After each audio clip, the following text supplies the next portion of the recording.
Assalamualaikum warahmatullahi wabarakatuh. Bismillahirrahmanirrahim. Alhamdulillahirabbil alamin. Allahumma shalli wa sallim ala sayyidina wa maulana Muhammadin wa ala alihi wa sahbihi wa sallim. Subhanaka la ilma lana illa ma 'allamtana innaka antal alimul hakim wa la haula wa la quwwata illa billahil aliyyil azim. Pertemuan hari ini kita melanjutkan pembahasan kemarin tahsinul Fatihah, karena kemarin ta'awudz itu mungkin pian lihat di gambar di samping tulisannya. Untuk hari ini kita sudah mulai masuk bismillah, jadi kita pakai Al-Quran. Bismillah ini sedikit ulun jelaskan tentang bismillah di Al-Fatihah. Ini merupakan ayat pertama di mazhab kita yang kita pakai di Kalimantan Selatan, yang dipakai oleh datu kita Kelampayan, yaitu mazhab Imam Syafi'i. Mazhab Imam Syafi'i menjelaskan surah Al-Fatihah itu terdiri dari 7 ayat, yang mana dimulai dari Bismillahirrahmanirrahim dihitung 1. Adapun mazhab yang selain Imam Syafi'i, yaitu misalnya mazhab Imam Maliki, ujar beliau di situ di Bismillahirrahmanirrahim bukan merupakan ayat.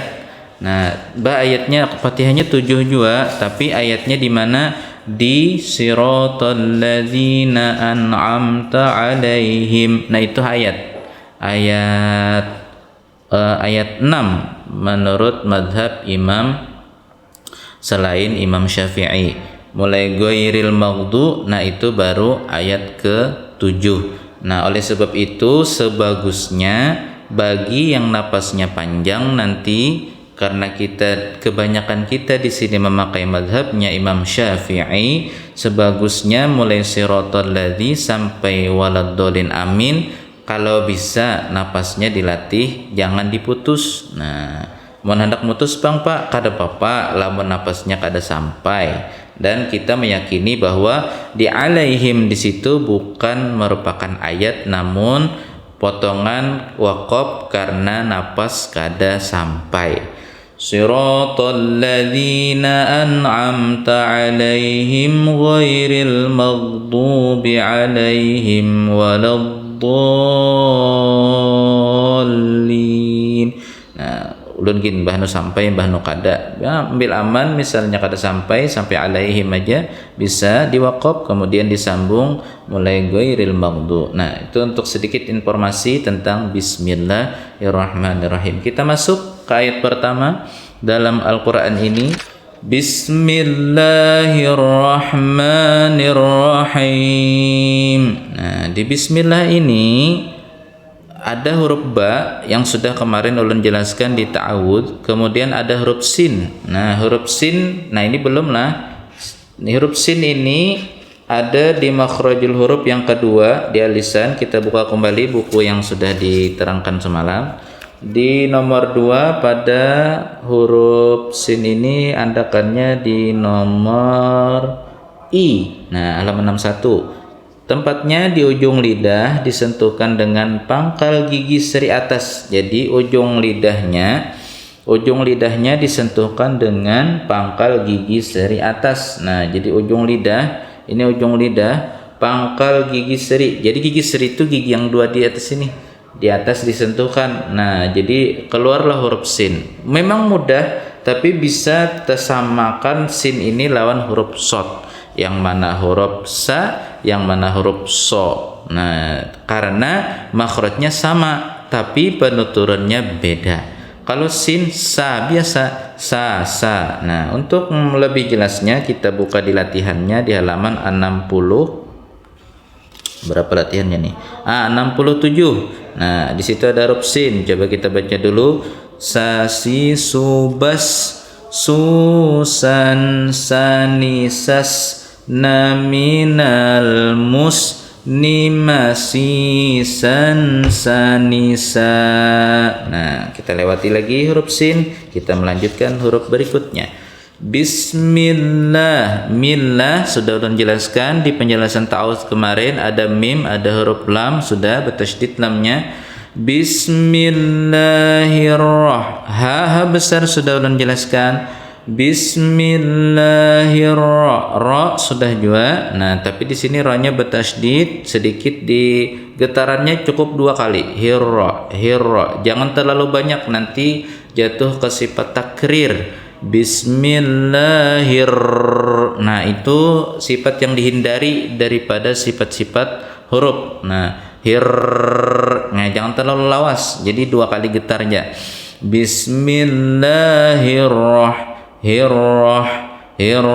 Melangkah ke huruf ha kecil. Ha kecil ini semalam di ta'awud kadadalah. Nah, kita buka ha kecil. Jadi ulun bedakan mana ha besar, mana ha kecil. Nah, semalam ketika menjelaskan di huruf ha besar, ulun jelaskan juga ha kecilnya. Ha kecil itu di tengah tenggorokan, diandakannya di makhraj yang nomor 1 di ha. Coba kita buka latihan ha di halaman 66. Nah, di situ ada huruf ha. Ha hi hu bah hu han hani hah na minal muh ni mahi han hani ha. Kan beda sama ha ulun semalam. Nah, mudah-mudahan bisa, alhamdulillah. Kemudian Bismillahirrahmanirrahim. Nah, di situ yang rancak keluputan ulun dengar bacaan-bacaan sedikit benar samarnya, namun salah lah. Bisa terbaca Bismillahirrahmanirrahim. Pas himnya Bismillahirrahmanirrahim. Nah, taqhim jadi huruf ha besar, maka itu bacaannya salah atau tersamar-samar. Ha besar kada, ha kecil kada. Him. Supan misalnya kayak murid ulun MTS yang bebinian rajin supan nyaringi gitu. Nah, jadi sebagusnya membaca surah Al-Fatihah di hadapan guru itu suaranya agak dinaikkan sedikit agar gurunya bisa mengetahui anak ini membaca huruf ha kecil kah, huruf ha besar kah. Jangan samar-samar. Bismillahirrahmanirrahim. Untuk him di situ ada ya sukun di waqaf di akhir ayat. Namanya adalah, bila kita punya buku ini lengkap, di situ ada pembahasan mat arid disukun artinya. Nah, pelajaran TPA Bahari, mat artinya panjang, arid artinya yang datang, sukun artinya karena ada sukun. Mat arid disukun, mat karena ada sukun. Nah, mat arid disukun ini kita tidak bisa sembarangan, karena mat arid disukun ini ada aturan dalam bacanya. Mat arid disukun ini ulun rasa penting karena ini termasuk lahan khofi bagi orang pembaca Al-Quran yang salah. Lahan itu salah, khofi itu samar, kesalahan yang samar. Nah, kadang merubah makna tapi salah juga ngarannya. Nah, ngarannya untuk bacaan orang seperti ini di dalam sembahyangnya, karena Al-Fatihah ini termasuk satu rukun daripada rukun sembahyang.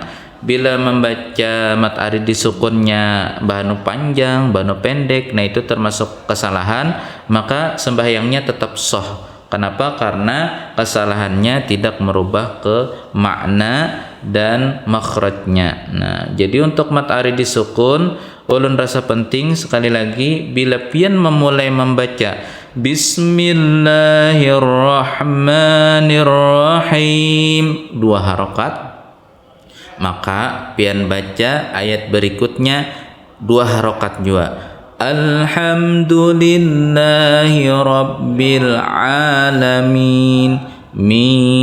Jangan pian baca bahanu 2, bahanu 4, bahanu 10. Nah, itu kesalahan namanya.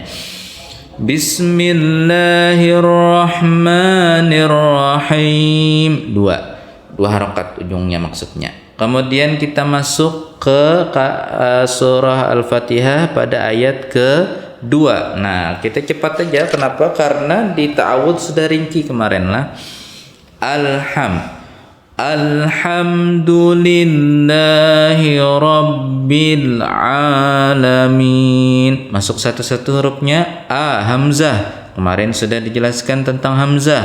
Al, nah huruf lam, lam sukun. Nah lam sukun sedikit lagi ulun jelaskan, jangan bacanya al tapi al. Semalam sudah dijelaskan tentang lam sukun, itu lam, huruf lam tempat keluarnya ada di tepi lidah kanan dan kiri, disentuhkan dengan gusi yang di atasnya. Al, alham, alham, jangan alham, nah tapi alham. Apalagi dikolkolahkan. Nah, kesalahan pembaca Al-Fatihah biasanya ada yang berkolkolah lamnya. Alhamdulillahi Rabbil. Nah, jangan, karena huruf lam tidak punya sifat kolkolah. Jadi ditahan. Alham. Mudah-mudahan bisa diperbaiki apabila bacanya seperti itu. Alhamdu, alhamdu, ha itu huruf ha kecil, tadi andakannya di tengah tenggorokan sudah dijelaskan. Mim sudah juga. Alham ditutup dengan sedikit renggang dan lembut. Alham, jangan terlalu rapat. Alhamdu, jangan terlalu rapat tuh ini. Bila renggang, alham kayak kanakan meraju-rajin. Nah, kayak itu untungnya agak munyong sedikit. Alhamdu, alhamdu. Huruf dal, dal sudah dijelaskan juga.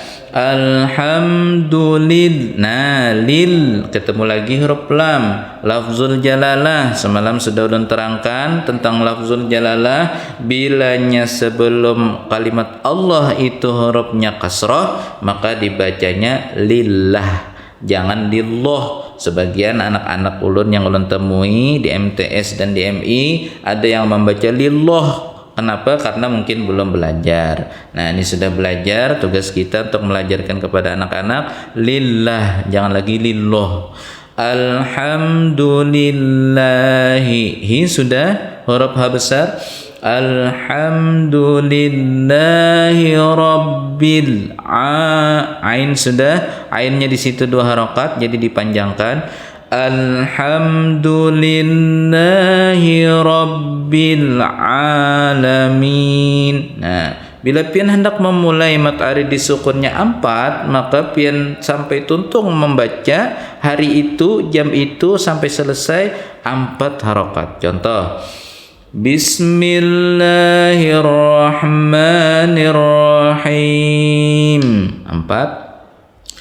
Alhamdulillahi Rabbil Alamin 4. Nah, Alhamdulillahi Rabbil Alamin. Kemudian Ar-Rahmanir-Rahim ulun cepatkan saja karena materinya sudah terulang di Bismillahirrahmanirrahim. Cukup bacaannya ulun contohkan.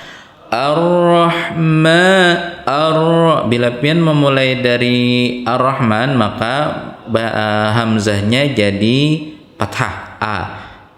Walaupun kedada tulisannya di Quran, di Quran hamzahnya fathah. Nah, itu sudah jadi kaidah bagi hamzah wasal. Sedikit ulun jelaskan, hamzah itu ada 2. Pertama hamzah wasal, kedua hamzah qata'. Nah, hamzah wasal itu andakannya biasanya banyak di depan alif lam. Hamzah wasal ini kalau pakai Quran yang cetakan Mekah Madinah itu hamzahnya ada tulisan shot sedikit aja di atas. Nah, dan kada pakai baris. Nah, bilanya hamzah qata itu pasti ada kepalanya bilanya pakai Quran yang cetakan Mekah Madinah. Kebetulan ini Quran sudah dicetak di Indonesia. Jadi untuk mempermudah mungkin kada ada tulisan shot halus di atas hamzahnya. Jadi kita tahu aja bacanya a. Ar-Rahman, Ar-Rahman. Kemudian untuk hamzah wasal ini bila nya dimulai di awal kalimat maka barisnya menjadi fathah Ar-Rahman. Tapi bila nya berada di tengah-tengah kalimat maka barisnya jadi hilang dan hurufnya pun di bacaan hilang namun ada pada tulisan. Berbeda dengan hamzah qata'. Bila hamzah qata', hamzah nang bujur-bujur hamzah itu di tengah kah? di awal kah, di ujung kah, tetap ini wajib dibaca. Nanti kita ketemu di ayat 5. Iyyaka nah itu hamzah qata. Wa nah itu bila itu kan di tengah kada hilang, tapi seandainya jadi hamzah wasol maka itu kada dibaca, tapi ini kan hamzah qata. Jadi perlu penting mengetahui mana hamzah wasol, mana hamzah qata agar membaca Al-Qur'annya tidak tersalah dan tahu cara bacanya bagaimana.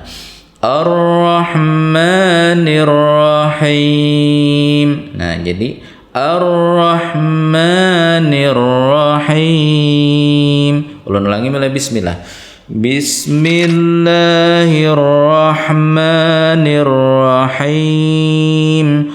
Alhamdulillahi Rabbil Alamin.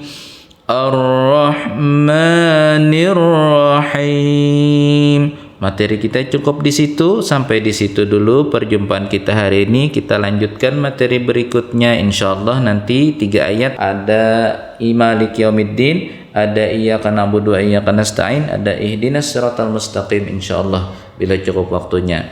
Sekian dulu dari ulun, salah dan khilaf banyak kata nang salah daripada nang mujurnya. Bila pian merasa itu salah mohon dimaafkan, salah khilaf ulun ampun maaf. Sekali lagi assalamualaikum warahmatullahi wabarakatuh.